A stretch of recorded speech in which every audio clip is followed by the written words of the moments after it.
I once heard the quote that you are a perfect parent until you become a parent. And that quote is so true, you guys.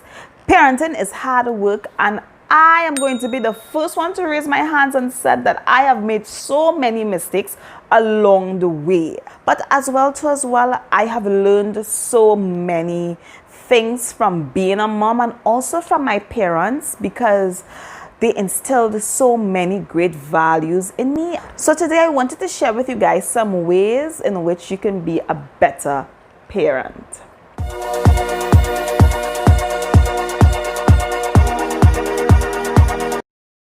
Hi everyone, and welcome back to my channel. My name is Lois Raymond.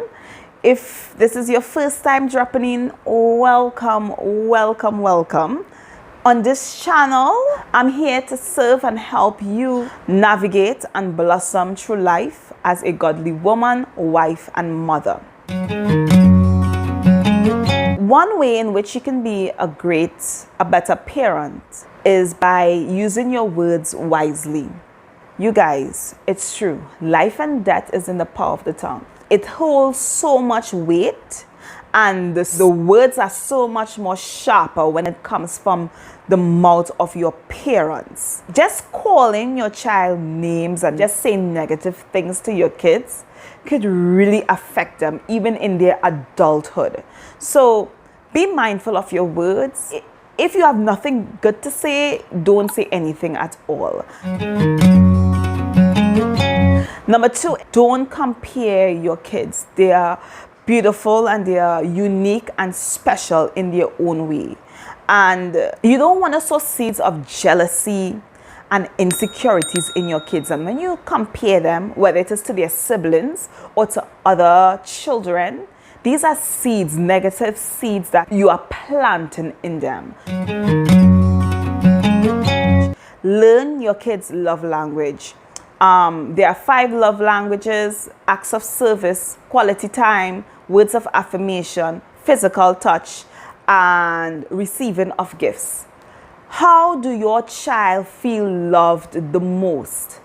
Being discerning of your kids and their personality and how they feel loved is the way you want to give them love.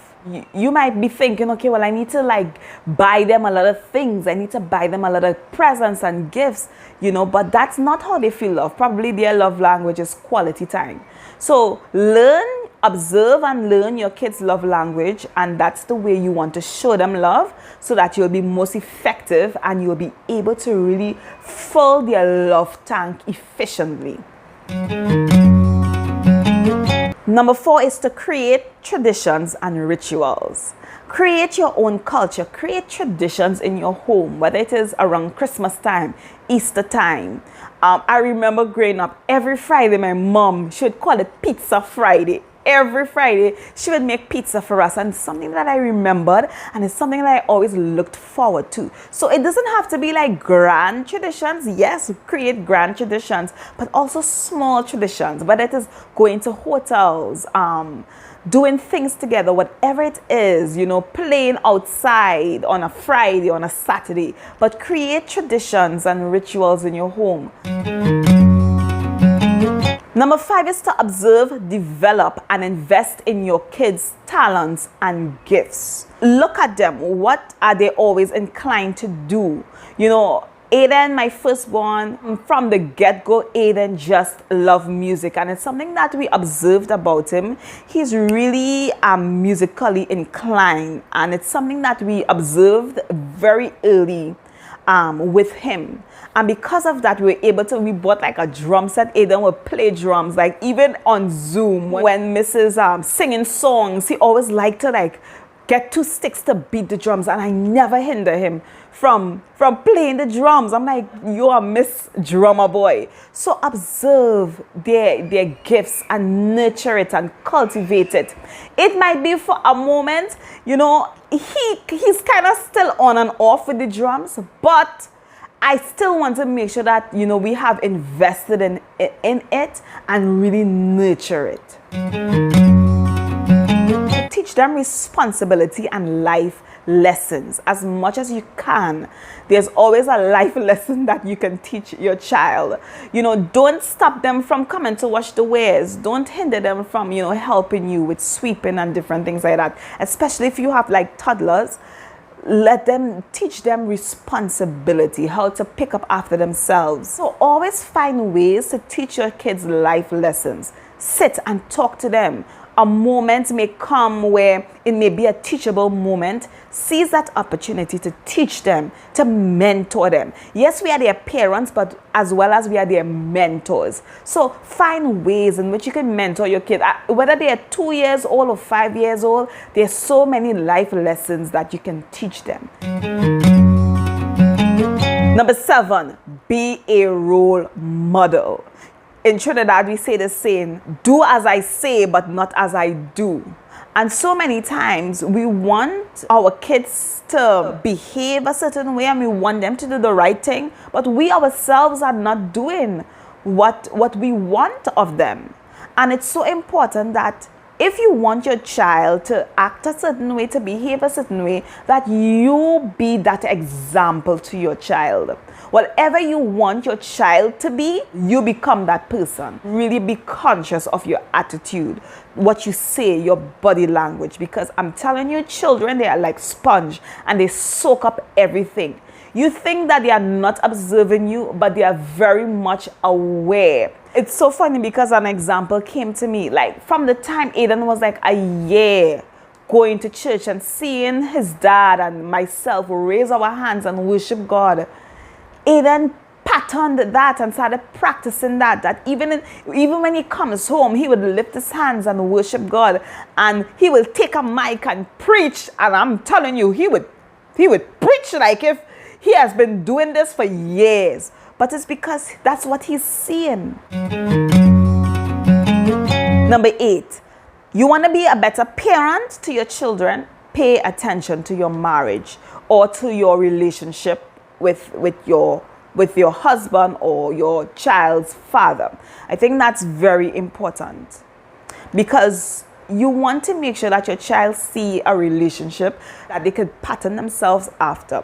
You want to make sure that your relationship is healthy, that they see both of you guys are happy and cooperating and acting like responsible, mature adults, because it really does affect the children. If you're married, make sure that you guys are focusing on each other, because remember, we are the unit. We are the glue that keeps this family together, the marriage. So you have to make sure that the glue is always steady and strong and it's holding up the whole household properly. Invest in your marriage, invest in your relationship, focus on it. Focus on it. Focus on your partner, because we are the glue. That's the glue that holds the house together. Let them explore. Let them be kids, you guys. Don't take life so seriously. Don't take parenting so seriously that you don't allow your kids to just be kids. Let them play with the dirt. You'll just bathe them after. Let them just play with the toys. You'll clean up after. Let them just dance in the water. Come on, let them be kids. That's who they are. They are kids. Let them explore. Yes, you have to set boundaries for them, but allow them to just be kids. I urge and I beg you, please. There are a lot of times where, we'll be walking and there'll be a puddle of water. And I know Aiden, he wants to do it. Once I know that it's safe, the water is clean, and everything is good, I'm like, you just go ahead. Go ahead and like yourself. It's okay if you get wet, whatever. So you want to always create an environment that they feel safe, but you want to create a world that they can explore and be kids and have fun. And last but not least, number 10, speaking about having fun, play with your kids. Play with them. So many times we buy toys for them to play with, But play with your kids. Be a child. Be a child again, and play with them. We have so much fun. We play football with Aiden. We play water fight. We play with your kids. Be a child. Come stoop to their level. I mean, as kids, you remember those things. You remember when your parents was there for you and spending quality time with them and having fun together. It's a huge part of your childhood that you never ever forget. So be a child. Allow you to rediscover that child within you and have fun with them and play with them. We are all on this journey of being better parents, and every day it's a learning progress, you guys. Every day we are getting better and better as time go by. I hope you enjoyed this video. Remember to subscribe and like, and I'll see you guys in the next one. Bye.